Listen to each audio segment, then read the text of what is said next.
गजानन भूतगणाधीसेवितं कपितजम्बुप्रचारं भक्षणं उमाशतं शोकविनाशकारकं नमामि विघ्नेश्वरं पादपङ्कजं सर्वमङ्गलमाङ्गल्ये शिवे सर्वार्थसाधिके शरणे त्र्यम्बके गौरी नारायणी नमस्तुते वंदे देव उमापतिं सुरगुरु वंदे जगत्कारणं वंदे पनकभूषणं मृगधरं च वंदे पशुनामपतिं वंदे सूर्यशशाङ्कवाहनेनं च वंदे मुकुन्दप्रियं वंदे भक्तजनाश्रं च वन्दे शिवं शङ्करं।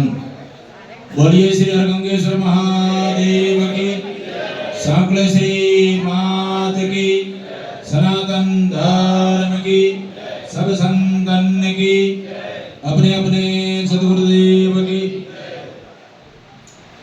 आज श्री हरगंगेश्वर महादेव ना प्रांगण में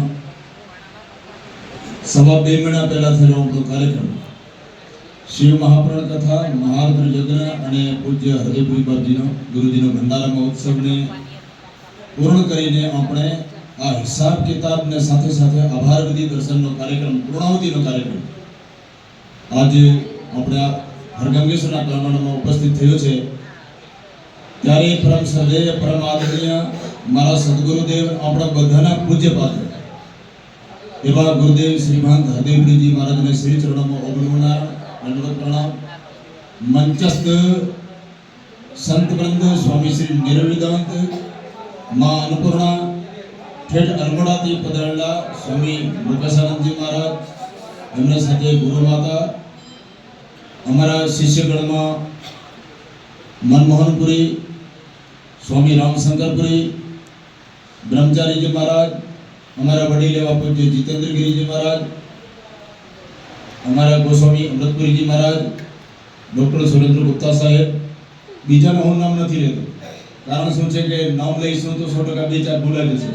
बधा ज अमारा माटे वडील अने श्रेष्ठ कार्यकर्ताओं छे। हरगंगेश्वरने समर्पित जेटला पण ग्रामजनों बहारथी आवता जाता भाई बहनों बधानो अहींया आवकारी छे। सरस आपणो संकल्प 2010 में भागवत कथा साथे साथे अतिरुद्र महायज्ञ न भूतो न भविष्यति 2010 નો કાર્યક્રમ જે આપણો અનુભવ નતો પરમાત્મા સ્વયં ઊભા થઈને પોતે જે કોઈના હૃદયમાં બેસીને દાતાઓ તરીકે કાર્યકર્તાઓ તરીકે સફળ કાર્યક્રમ જે 2010 નો થયો એમાં મારે વિશેષ કહેવું પડે કે ગજાનભાઈ સાહેબનું મારે જરાય 1% પરિચય નહોતો। બાબુભાઈ 2 વર્ષ પહેલા મને થોડા ટચમાં મારા આવ્યા હતા સંઘ પરિવારના કારણથી। गजानभाई साहेब कार्यक्रम चालू थवाना महीनो 1.5 महीना पहला आया અને કોકે કીધું આપણે પત્રાસેડ ઉપર મીટિંગ કરી હતી ભોજનાલયમાં। કોકે કીધું કે આ સારા શિક્ષક છે સારા કન્વીનર છે વ્યવસ્થાપક છે એમને આપણે વ્યવસ્થાપકની નિમણૂક કરીએ। તો ગિરીશભાઈ ઠક્કર આપણે વ્યવસ્થાપક હતા અને સહ વ્યવસ્થાપક ગજાનભાઈ સાહેબ હતા। ત્યારે મને ખબર છે કે અમને 8 દિવસના કાર્યક્રમમાં દિવસ રાત્રે 24 કલાકમાં 2 કલાક આરંભ કરતા। डायरानो कार्यक्रम में 2 वागे सुधी चाले तो ते डायरेथी छूटा थईने आखे समग्र विस्तार त्यारे कार्यक्रम बहुत लांबो चौड़ो हतो अने आपणे पार्किंग जोमुठी में हतो। चारे बाजू चक्कर मारी 3 किलोमीटर थाय तो 3 किलोमीटर सुधी बाजू चक्कर मारीने एक नानो रूम छे तमने खांचो देखाय छे एनामां 5 माणसो रहता 4-5 जे 2 माणसो न रही सके आ खांचावाळा रूम एमां रहता। ने त्यारथी बीजा 10 नो कार्यक्रम भगवान पोते ज करायो। एक संत मने कीधुं तमने अति शक्ति लागशे। एक महात्मा जी मैंने कीधो कार्यक्रम थया पहला 10 दिवस से 5 दिवस पहला कीधो कि मने वो सपनो आयो छे मने वो अनुभूति ध्यान में थई छे। हरगंगेश्वर महादेव नु मंदिर ની शिला ऊपर जणे आज ऊपर जे गोप महाराज नु मंदिर छे एने ऊपर शंकर भगवान અને हनुमानजी बैठा छे बने हाथी भक्तोने प्रसाद आपे छे। हजारों संख्याમાં प्रसाद भक्तो આવે છે बने हाथी प्रसाद आपे छे। एवो अनुभूति अमे 10 दिवस पहले कीधो મને એટલે પરમાત્મા સ્વયં જ 2010 નો કાર્યક્રમ કર્યો હોય એવો અનુભૂતિઓ પણ થઈ। સફળ કાર્યક્રમ થયો। એને પછી 3 વર્ષ પછી આપણે દેખો યોગ બને છે લગભગ 12 મહિનો જ ડિસાઈડ છે डिसेंबर में આપણે કાર્યક્રમ કરીએ છીએ તારીખો થોડી આગી પાછી હોય 2021 નો કાર્યક્રમ થોડો આપણે 11 મહિના કર્યો પણ આપણા બાકીના 3 કાર્યક્રમ આપણે ડિસેમ્બર મહિનામાં કર્યા છે. તો 3 વર્ષ પછી આપણે જલારામ બાબાની મૂર્તિ પ્રતિષ્ઠા, રામ દરબારની મૂર્તિની પ્રતિષ્ઠા, ભવ્ય મંદિરનું નિર્માણ થયું. જે આપણી બચત 14 લાખની થઈ હતી એ આપણે મંદિરમાં ગાળી અને વિશાળ પાયે કાર્યક્રમ કર્યો. ખૂબ સંતો બોલાયા અને કાર્યક્રમ સરસ થયો. હેલિકોપ્ટર દ્વારા પુષ્પવર્ષા થઈ અને સરસ મોટા આયોજનો, કલાકારો સરાયેલા. એ કાર્યક્રમ 2013 માં થયો. પણ ત્યારે આપણે માઇનસમાં ચાલ્યા. પ્લસ માઇનસ મને ચિંતા નથી હોતી. હું તો સિર્ફ કાર્યક્રમ સફળ થાય, લોકો અહીંયા આનંદ કરે એનો આપણે વિચાર કરીએ છીએ. તો 2013 માં આપણે 32 લાખની ખોટ પડી. તો એમાં અમુક રઘુવંશી પરિવારે પણ સહકાર 10 લાખ જેવું કર્યું, બાકીના 22 લાખ મેં કર્યું. કાર્યક્રમ પૂર્ણ થયો, આપણે સંતોષથી કાર્યક્રમ થયો. પૈસા હતા તો વાપર્યા, એટલે કોઈ ચિંતા નહીં. પછી ગેપ પડ્યો કેટલો, 8 વર્ષનો નિરંતર ગેપ પડ્યો.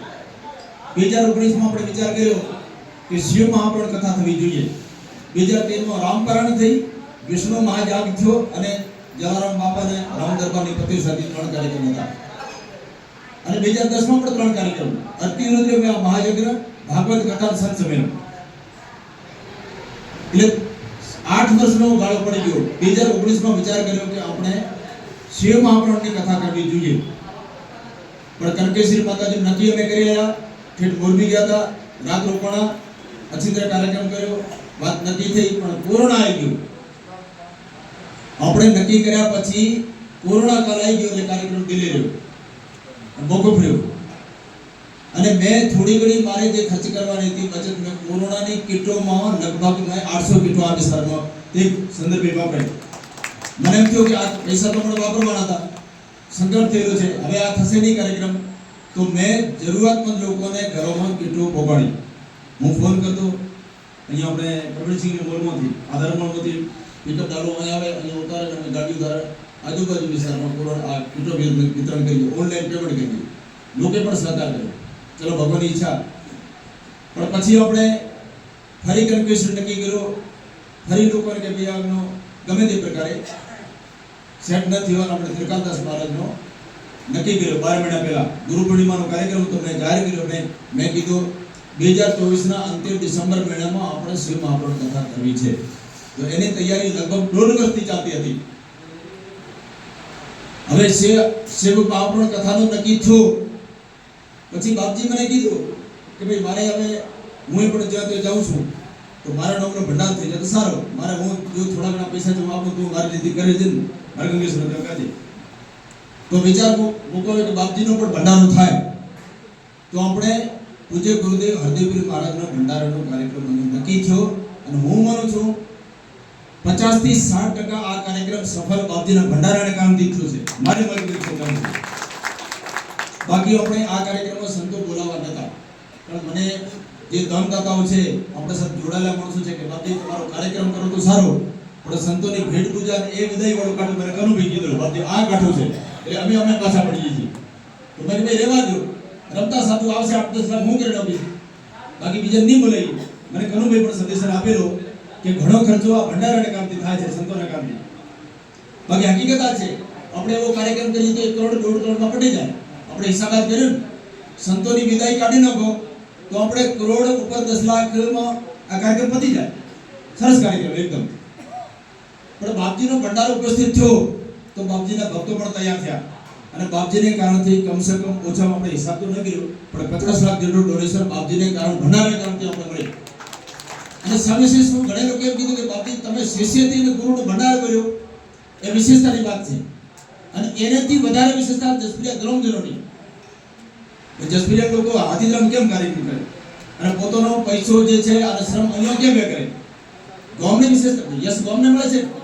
એટલે હાથીદ્રાના આપણે જસપ્રિયાના નિવાસીઓ જેમાં ચૌધરી પટેલો વિશેષ છે, બીજા પ્રજાપતિ છે, ઠાકોર છે, પણ એમણે ઉદારતા વાપરી અને ગામ થકો 10 થી 12 લાખ ફંડ કરીને સંપૂર્ણ બાપજીને માટે છોકરાઓ આખો ગામ અહીંયા સેવા આપતો હતો. એટલે જસપ્રિયા ગામને પણ ખૂબ ખૂબ ધન્યવાદ છે. અને બીજા બાપજીના બહારના ભક્તોને કારણથી બધું મળાઈને જસપ્રિયાનો ફંડ અને બહારના ભક્તોનો ફંડ કરીને આપણે 50 લાખ આજુબાજુ બાપજીને ભંડારાને નિમિત્તે આપણે એટલું ફંડ મળ્યું છે. જેમાં લક્ષ્મીપુરાના પટેલો, ડાયાભાઈ, ગિરધારી મહારાજ એક ધર્મગુરુ છે, ભેમજીરામ આચાર્ય છે, એ નિરંત સંપ્રદાયના વ્યક્તિઓ છે. છતાં પણ એમને સંપ્રદાયનો ભેદ છોડીને બાપજીને ભંડારા માટે ઘર ઘર જઈને એમને ચંદો ઉઘરાયો અને સારો ડોનેશન એમને થકો 20 લાખ જેવો ડોનેશન મળ્યો. એટલે હું જ્યાં સુધી માનું છું કે બાપજીને ભંડારાને કારણથી આપણે ડબલ વેગ મળ્યો આપણને અને પબ્લિકનો એટલો ઉત્સાહ મળ્યો. સાથે સાથે મહારુદ્રી યજ્ઞ થયો. બાલકૃષ્ણભાઈ શાસ્ત્રીજી બહુ સારા આપણે માનીતા શાસ્ત્રી છે અને યજ્ઞશાળાને સજાવવામાં પણ અમે ખૂબ મહેનત કરી. એમને સદેશ હતો, અમને કંટાળો તો આવતો હતો, વારવાર માટી પૂરવી, પાછી કાઢવી, આમ કરવું, તેમ કરવું. પણ પછી ખબર પડી કે આ જે થયો સારો થયો, મહેનત ભલે પડી, યજ્ઞ પણ સરસ થયો. યજ્ઞ વગર પણ કાર્યક્રમ અધૂરો હોય છે. કથાનો અદ્ભુત થયો, કીર્તિદાનભાઈના નારાયણનો કાર્યક્રમ સરસ થયો. તો ખૂબ જ તમારો સહકાર, તમારો સાથ, જે લોકો અહીંયા આર્થિક રીતે સહકાર કર્યો છે. આપણે છે ને હાલ મીટિંગમાં બેઠા છે એ માત્ર કાઉન્ટર પતંગના લોકો છે. ડોનેશન બીકાનેરથી લઈને સુરત સુધી અને કચ્છથી લઈને દિલ્હી સુધી મને ડોનેશન મળેલું છે. મધ્યપ્રદેશના બ્રાહ્મણ પરિવાર, સિટીનું નામ ભૂલી ગયું, બધા નાગર બ્રાહ્મણો, ગોપાલભાઈ કદાચ હશે પત્રિકાનું નામ લખેલો, એમનો વિશેષ સહકાર થયો. મારો પરિચય નથી.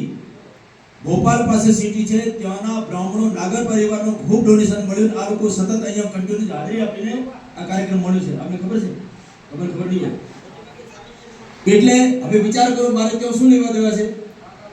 હે, ભોપાલથી લઈને કચ્છ સુધી, બીકાનેરથી લઈને અને સુરત સુધી એટલો આપણે વ્યાપક દ્રષ્ટિકોણ, એટલા દાનદાતાઓ આપણે તો સિર્ફ કાર્યકર્તાઓ બોલાયા છે, જે આજુબાજુના દાતાઓને બોલાય છે. બીજા લોકો આવી ન શકે વારંવાર.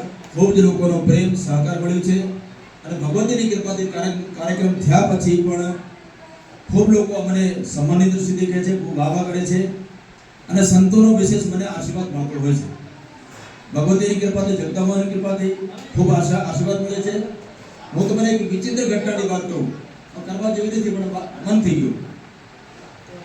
આ 9 તારીખ છે, 6 તારીખ અને 7 તારીખની ઘટના. એક જેસલમેર બાડમેર વચ્ચે ગામ છે, તો એક બાલિકા 13 સાલની તપસ્યામાં બેઠી ગઈ અને 4 સાલ પછી નીકળી. હજારોની સંખ્યામાં લોકો દર્શન કરવા આવે છે.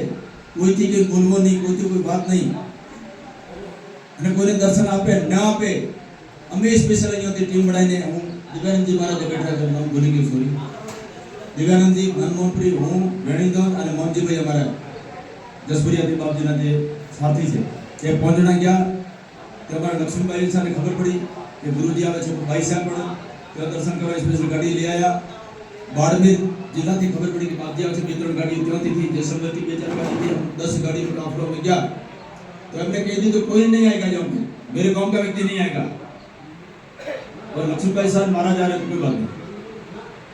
विचित्र दशा, विलक्षण दशा, कोई ने कहीं बोले नहीं, करे नहीं, कोई समूह देखे कि न देखे. हमें क्या तो हमें केवो છે જે ગામની અંદર રામા ગામ છે જેસલમેરમાં, તે બાલિકા તે ગામમાં હતી અને હું મૂળ ન જતો તો નીકળી ગઈ. પેટ્રોલ પંપ ઉપર આખી દોડ ઇંતજાર કર્યો. પેટ્રોલ પંપ ઉપર સવારે 6 વાગ્યાથી 5 વાગે ગયા ત્યાં સુધી પેટ્રોલ પંપ ઉપર એ બેન બેઠા રહ્યા. 17 સાલની આ ઉંમર છે. અમે ગયા એ રૂમની અંદર, પેટ્રોલ પંપ ઓફિસ ને, ઓફિસમાં આયા અને મારી ધોળી લઈને ભાગી ગયા.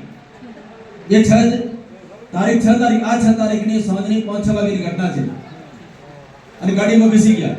હું અહીંયા કઈ પ્રસાદ રૂપે ગીતાની પુસ્તક, એક માળા, થોડો કવર અને થોડો પ્રસાદ એટલે આગળ લીધો નહીં, તો મેં ગાડીને આગળ ડેસ્ક ઉપર મૂકી દીધું.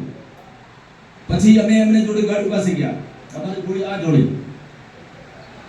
ત્યારે એમને શું કર્યું કે 15 મિનિટ સુધી એમ નિરંતર દેખતા રહ્યા. પેલા ભાઈ સાહેબ 15 મિનિટ સુધી નિરંતર એક્સરે મશીન એમને કર્યું, એનાલિસિસ એમને લક્ષ્મીભાઈ સાહેબ બહાર સુતોનું કર્યું. 15 મિનિટ પછી એમને જજો એટલે એને બૂટ ઉતાર્યા, મોજા ઉતાર્યા અને હાથમાં સાલ હતી. સાલ દિવાની કીધા, નિસાર કર્યો. એ નિસાર કરી ગયા. ભાઈ સાહેબ કીધું એમને સન્માન કરો, લક્ષ્મીભાઈ સાહેબ સમજતા. એવી રીતે એમને વિલક્ષણ ઘટનાઓ. પછી ગયા પાછા ગાડીમાં સીટ પર બેઠા. આ ઘોડી ખોલી એમાંથી 500 રૂપિયા બધા દક્ષિણા આપવા માટે. કોઈ બી ના કહી શકે એમને. એટલે કોઈને સમય, કોઈને પેન કાર્ડ આપ્યું, કોઈને પૈસા આપ્યા, કોઈને માર્ગદર્શન આપ્યું, એ આપ્યું, કોઈને શું આપ્યું. એવી વિલક્ષણ ઘટનાઓ. પછી મને સર બેઠો, ભાઈ સાહેબ કીધું બેસો. એ સર બોલે નહીં, એ પાછળ બેઠા. મને ગાડી ચાલુ, કોકની ઇનોવા ગાડી, લેના દેના કોઈ નહીં, ચાલુ કરી એમને ઓર્ડર કોઈ ના કહી શકે. એટલે હું થોડો ડ્રાઇવિંગ મને આવડે છે એટલે મેં ચાલુ કરી. અને ગયા ચાલો હવે ક્યાં જવું ખબર નહીં. ચાલતે ચાલતે 10-15 કિલોમીટર ગયા એટલે ગાડીઓ થોડી અમે બ્રેક કરી. ભાઈ સાહેબ કીધું 5 જણા તો અંબાળ રોડ તો સીધો જ આમ ગામના દરવાજે આ ત્યાં ગયા. ત્યાં ગઈને કોઈ વ્યક્તિ, સારા વ્યક્તિ હતા, એમના બધું પ્રચાર પ્રસાર છે, એને સ્વાગત કર્યું, બીજો કર્યો. પછી આ નોની ભાઈ સાહેબ મન ખૂબ ગળ્યું અને એમને અમારા સંતોને બધાને તિલક કર્યા, પોતાના હાથી પ્રસાદ આવ્યો, આખી રાત સાથે રહ્યા. અને સવારે તો ભાઈ ફસાઈ ગયા હતા, દિવ્યાનંદજી બહાર છૂટ્યા કે ચલો ભાઈ જરા. મારા બૂટ લઈને ભાગી ગયા, મારા બૂટ છે પેરેન્ટ ભાગ્યા, એટલે બૂટ વગર હું આવ્યો. એવી વિલક્ષણ. એટલે કહેવાનો મતલબ એમ છે, આપણે પ્રચાર પ્રસાર નથી કરતા, પણ એ ભગવતીની કૃપા, ગુરુ ભગવતીની કૃપા કહેવાય. બધા જે મારે પર પ્રેમ રાખે છે, ભાવ રાખે છે, સંતોનો જે આશીર્વાદ છે, અને જેમાં ખાસ કરીને બાપજીનો હરદેવપ્રિય મહારાજ, મારા ગુરુ મહારાજનો આશીર્વાદ છે. એ ભૂતોનું ભવિષ્યથી મને બાપજી ઉચડી ગુફામાં હું બાપજી પાસે આવ્યો, મને એમને મંત્ર દીક્ષા આપી, સંન્યાસ આપ્યો. બાપજીનો હું શરીર અને સેવા કરતો શારીરિક, અને બાપજી મને આશીર્વાદ આવેલો કે તારી ખ્યાતિ મારે કરતા પણ વધારે થશે. લોકો કહે છે કે બાપજી તું જોઈશ કે ગાડી લેન્ડ લાગશે તારા દર્શન કરવા આવશે, એવું બાપજી મને કીધું. એટલે આ બધો ગુરુ મહારાજનો પ્રતાપ છે. ગુરુ સેવા કરવાનું શું ફળ મળે છે એ હું તમારા પ્રત્યક્ષમાં કહું છું. એ પ્રત્યક્ષ બાપજી બેઠા છે, હું બેઠું છું, તમે બધા બેઠા છો, વાત કરો છો. તો આ પ્રમાણે ભગવતીની કૃપા છે, સંતોની કૃપા છે, ગુરુ મહારાજની કૃપા છે. તમે પણ ખૂબ એટલું જબરદસ્ત તમે જહેમત કરી છે. હાથીદરા ગામનો તો વાત ન કરી શકાય. હવે 9 લાવશો તો આમ કહે છે કે બાપજી પક્ષપાત કરે છે. 4-5 એવા હતા, 2 મિનિટ મત હતા. 2 મિનિટથી નિરંતર પોતાના ટ્રેક્ટર, પોતાના સાધનો, કઈ નહીં તો પોતે શરીરથી કન્ટિન્યુ, મારે કોઈ ચિંતા નથી. 2 મિનિટથી જેસીબી મશીન ચાલતું, ટ્રેક્ટર ચાલતું હતું, લેવલિંગ ચાલતું હતું, પ્લાનિંગ ચાલતું હતું. લાકડા અમે 3 મિનિટથી પહેલા ચાલુ કર્યા છે. લાકડા ભેળા કર્યા એટલે ફોરેસ્ટ ખાતાની એટલો લાકડા લાવવા સામાન્ય વાત છે. ટ્રેક્ટર મૂકે કોણ? ફોરેસ્ટ ખાતામાં જાય તો બધું જમત થાય. બધા અમારા ગામના ટ્રેક્ટરો 40 ટ્રેક્ટરો લાગેલા હતા. અને જમીન અમે સામેથી કે બાપજી તમારે કાર્યક્રમ કરવો હોય, પાર્કિંગ ઓછો પડે, સામેથી લોકો કહેતા અમુક ગામના દરબાર છે, ઠાકોરો છે, એટલે સામેથી જમીન છોડી દીધી. અમે કીધું નથી તોય છોડી દીધી. અમુક આપણે ઉપયોગ પણ નહીં થતો. મને ખબર છે જે મહિલાનો જમણવાર પેલી બાજુ આપણે શંકરસિંહ માજી સરપંચ ખેતર છે ઉપયોગી છો ને તો પણ અમે ખાલી રાખ્યું. તો એટલી વિશાળ જમીન ખાલી કરવી, 2 મિનિટથી મતભો, પોતાના સાધનો અહીંયા વ્યય કરવો, અને 15 દાડા 20 દાડા મહિના સુધી આખું કામ ખડે પગે રહ્યો. હાથીદરા તો સ્વાભાવિક છે કરે જ, પણ આદિવાસી ભાઈઓ મારા છાપરાના અહીંયા ગમુઠીના એ સતત કન્ટિન્યુ હાજર રહ્યા, ખૂબ મહેનત કરી. અને સાથે સાથે આપણે પંથકના લોકો, ગોટના દરબારો છે, જમણવાર સંભાળ્યો, સંતોનો જમણવાર સંભાળ્યો. સાથે સાથે અમારા રાજસ્થાન મહેમાનો વધી ગયા, થાકી ગયા વચ્ચે, તો એમનો પણ જમણવાર, તો વીઆઈપી વ્યક્તિ તો એમનો જમણવાર. આ જમણવાર કાઢો, બીજું તો કોફીમાં થાય એટલે ચિંતા નહીં, પણ હજાર માણસોને પંગતમાં જમાડવા એ કાઢો નથી. તો 8 દાડા સુધી નિરંતર હસનપુરના દરબારો, પેટાગઢના આપણે દેવાસી ભાઈઓ કેટલી મહેનત કરી. આવે વેદનભાઈ સાહેબે કીધું ખૂબ જ મહેનત કરી. આવે એક કમિટીની વાત થાય નહીં, અગાઉ થઈ ચૂકી છે. એટલે જેટલાય પણ આ કાર્યક્રમમાં ડાયરેક્ટ પ્રત્યક્ષ અપ્રત્યક્ષ રૂપે આર્થિક સહકાર કર્યો, શારીરિક શ્રમદાન કર્યો, એમને ખૂબ આશીર્વાદ છે. પરમાત્મા એમને સુખી રાખે, આખો વિસ્તાર સુખી થાય. આખા લોકો જે આપણે છે હરગંગે સુધી જોડાયેલા જેટલા પણ લોકો છે, ભગવાન એમને સુખ સમૃદ્ધિમાં વૃદ્ધિ કરે, એમને સંતોનો શ્રેષ્ઠ બને, અને પરમાત્મા એમને એવી જ સમૃદ્ધિ આપે કે ભવિષ્યમાં પણ ધર્મ કાર્ય જોડાયેલા રહે. પરમાત્માને પ્રાર્થના કરી છે કે બધા જે ભવિષ્યમાં પણ તમે જોડાયેલા રહેજો. હવે મારી તો નિરંતર યાત્રા ચાલુ રહેશે. હું તમને ચોખ્ખી વાત કહું, હું આ કાર્યક્રમ પત્યા પછી પણ નિરંતર 3 દાડા ઘરે રહ્યો નથી આશ્રમમાં. હું કયો રાજસ્થાન ગયો, ક્યાં કુંભમેળામાં ગયો, ક્યાં કચ્છ ગયો, હવે ફરી બીજી વાર આશ્રમ ગયો. મારા નિરંતર યાત્રા ચાલુ રહે છે. મને પણ થોડી ઉપરામતા આવે છે. અહીંયા મનમોહનપુરી છે અમારા કારભારી, એને સહકાર આપતા રહે. હું પણ 100% જવાનું ક્યાંય નથી, પણ તમને કહું છું મારી ઉપસ્થિતિ ઓછી રહેશે. તો તમારા જે અન્નક્ષેત્ર અને ગૌશાળાનો અને આરોગ્યની સેવાનો તમારે બીડું પાડવો પડશે. અન્નક્ષેત્ર આપણે નિરંતર ચાલતું રહે એના માટે તમને ભલામણ છે. ગાયોની સેવા થતી રહે, મુખ્ય ધ્યેય મારું. ગૌ માતા ક્યારે દુઃખી ન થવી જોઈએ. થોડી કાર્યક્રમ અંતર ગાયો દુખી થઈ એટલે મને બહુ દુખ થયો. મેં છોકરાને ખૂબ કીધું. પછી અમે નિરંતર ફંડ ચાલુ રાખ્યું કે ગાયો દુખી થાય ને ચાલે. અમે અઠવાડિયે 20-20 હજારનો આહાર પણ લઈએ છીએ. ભાઈ ગાયો દુખી થાય ને ચાલે. એટલે માટે ગૌ સેવા થતી રહે, અન્નછિદ્ર સરસ ચાલતું રહે, આયે કે સંતોની સેવા ચાલતી રહે. એના માટે તમે બધા જ સાથ હંમેશા સાથે રહેજો. ભગવાન બધાને સુખી રાખે. સર્વે ભવન્તુ સુખીના, સર્વે સંતુ નિરામય, સર્વે ભદ્રાણી પશ્યન્તુ, મા કશ્ચિત દુર્ભાગ ભવેત. ઓમ શાંતિ શાંતિ શાંતિ. બોલીએ શ્રી અરગંગેશ્વર મહાદેવ.